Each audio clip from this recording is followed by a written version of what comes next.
Greetings, friends. It's your buddy Choppadong, and we have a split slate Thursday MLB DFS day on tap for you. 4 games early, 4 games later, and we're going to break them both down in this video right here. MLB DFS made easy.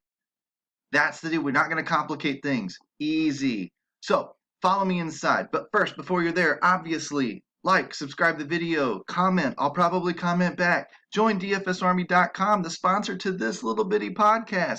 We are one-stop shopping for all things daily fantasy sports, PGA, MMA, NASCAR, doesn't matter. We cover everything with cheat sheets, tools, research, coaching. The most important thing you can get is the coaching inside our forums where you can ask your questions, and we've got experts that will answer them. We're not like the other sites. Everybody says that they have trouble getting in touch with the coaches and the experts and the people and blah blah. That's not us. We've been forever founded upon the principle of helping you become a better player. So why don't you go give us a shot? DFSArmy.com. Use coupon code CHOP, CHOP. When you trigger a 10% off discount, and come and start asking me questions. Hell, I'm there all the time. Now I got to go cut some grass a little bit later today, but I will be there, I promise. MLB DFS is really, really simple when you cut the fluff, right? And I show you a process every single day. Sometimes I do a little bit different stuff, but today we got 2 slates to get to, so let's dive in. The first thing we're going to do is we're going to talk about our pitchers and our stacks. And I cut down in the filter tab here to just the afternoon, just the early slate, right? Just the early slate.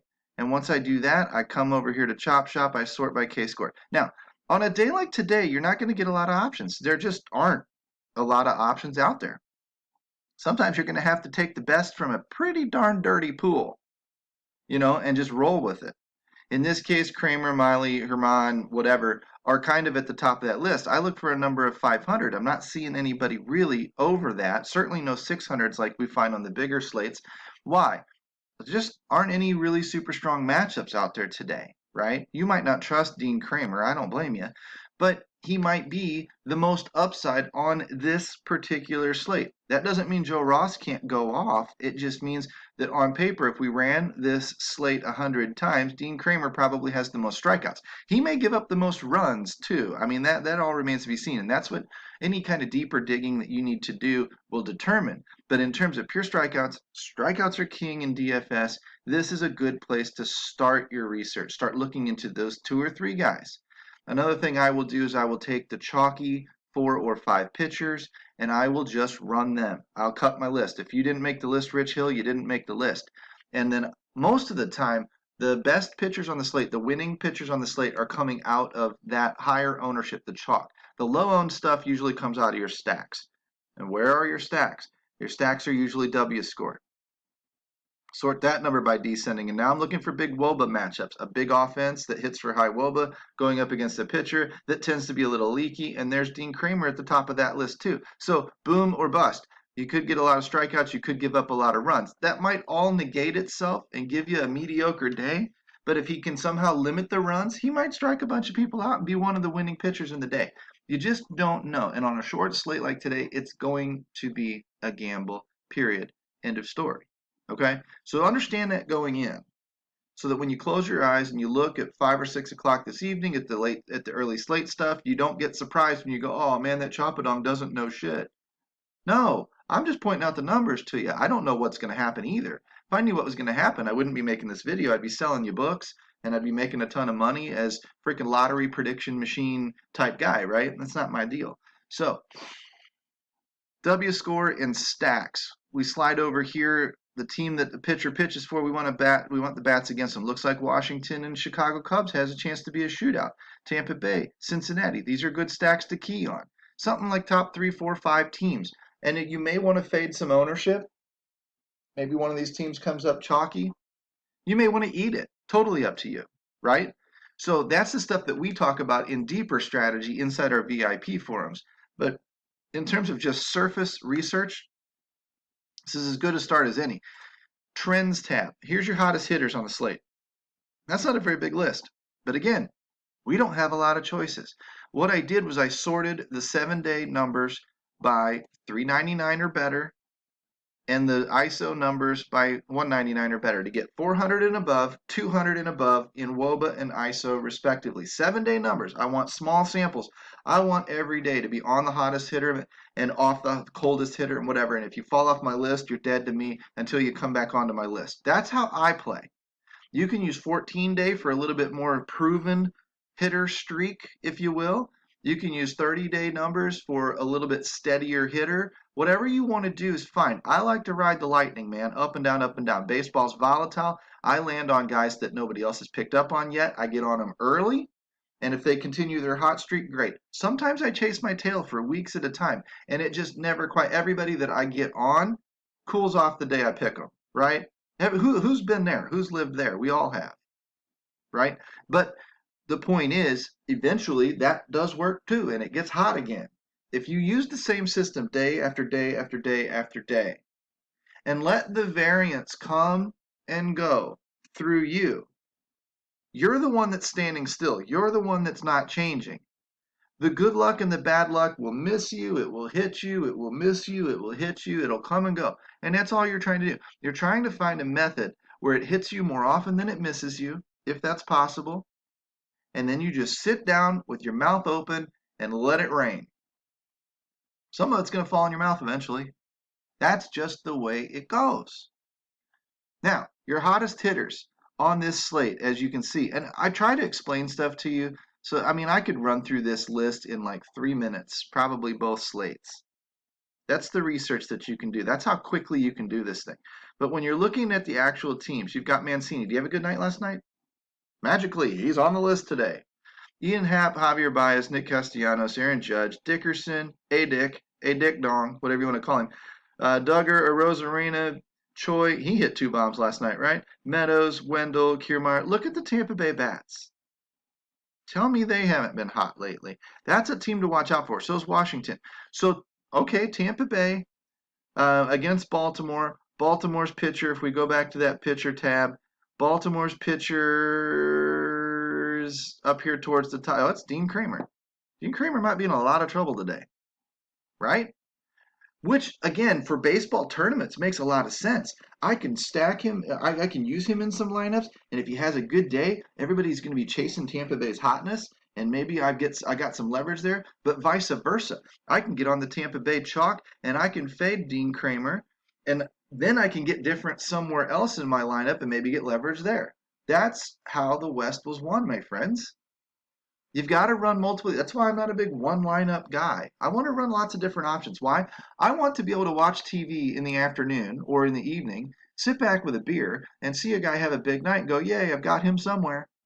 Watch another guy have a big night. Yay, I've got him somewhere. Every big play that happens, man, I got that somewhere. I just hope they're all in the same lineup.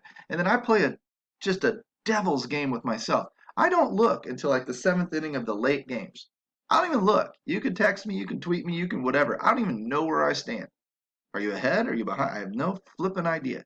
I don't care. Because then when I tune in late, there's not a lot of changes that can happen from then on out. And it is what it is. I'm not one of these guys that sits around and says, look at that, I'm up $10,000 and it's only the 2nd inning in the early games. That's stupid, man.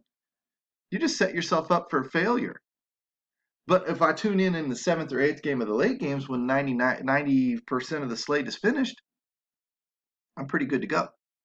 That's likely going to stick. Whatever that night is, positive or negative, is probably going to be the way it is. And I can't do a damn thing about it.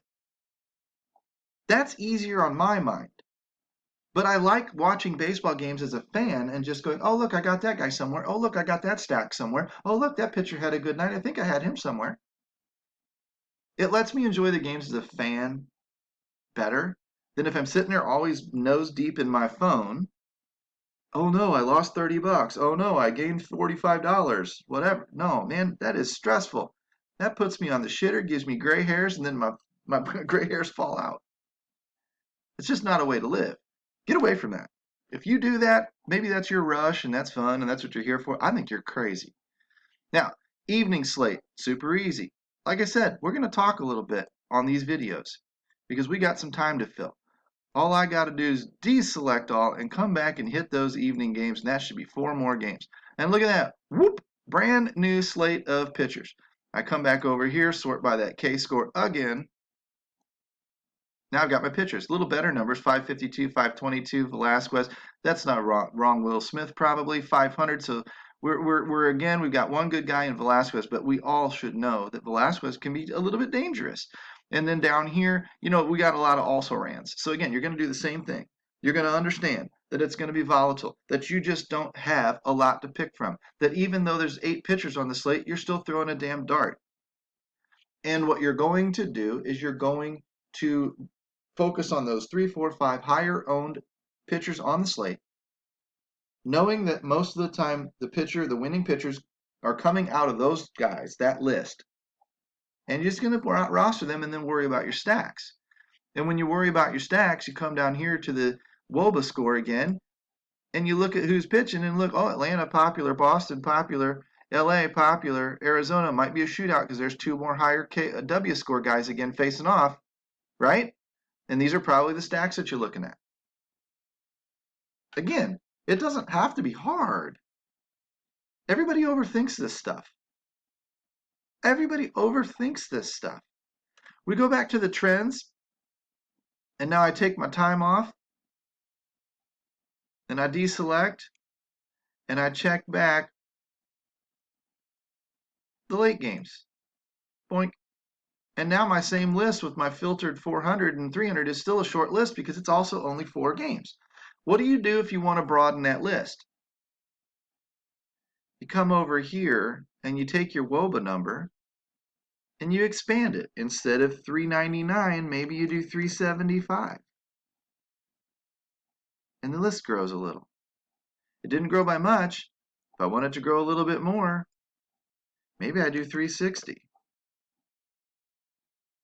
That brought in a few more guys. They're all still hitting over 200. If I want that list to grow a little bit more, maybe I go 185. Now, people are always going to ask because everybody thinks too black and white.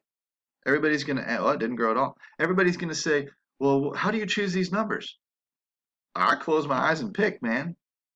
I adjust by about 10 to 15 points at a time because it's enough to make a difference, but it's not enough that it's going to throw things off too terribly much. I mean, pick 184 if you want. Pick 187.5 if you want. I don't give a crap.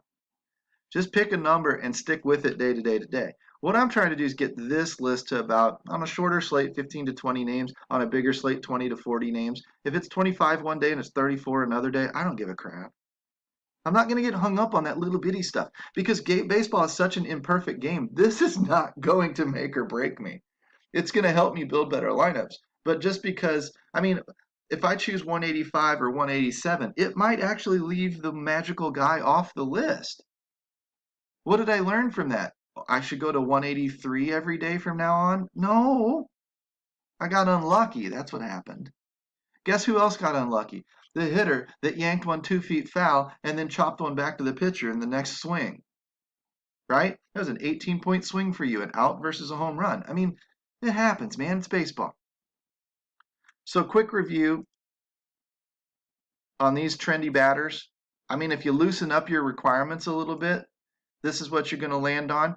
3 Atlanta, a bunch of Boston, a lot of Dodgers, not much Miami, good bit of Philly, a couple of Pittsburgh guys, and a bunch of Toronto. Right? Like all of your Boston guys, Bogarts, Verdugo, Hernandez, Devers, Dalbec, all hitting over 360 and 185 in ISO. Right? Facing Steven Matz. If he's not a great pitcher on today's slate based on either W score or his K score or whatever, then you probably got yourself a good Boston stack. But you might switch and go down to LA or go down to Toronto or something like that. If you think these guys are going to be chalky and you want to come down here, be my guest. They've got hot hitters to choose from too. All we've done is said, here are some pitchers that are going to be successful. Here are some stacks that are probably going to work. And here are the hot hitters that you want in your stacks or in your one-offs. And we just did that in 15 minutes with a whole bunch of babble in between. And we did it for 2 slates, an early 4-gamer and a late 4-gamer. Please stop overcomplicating baseball. And please consider becoming a VIP at dfsarmy.com to get more coaching like this. I'm back testing stuff all the time. Coupon code CHOP, C-H-O-P, 10% discount, dfsarmy.com. Coach and contributor, like and subscribe the video while you're down here. And past results are not indicators of future performance. There's your disclaimer. Peace out, homies. Have a good Thursday. We'll talk to you tomorrow.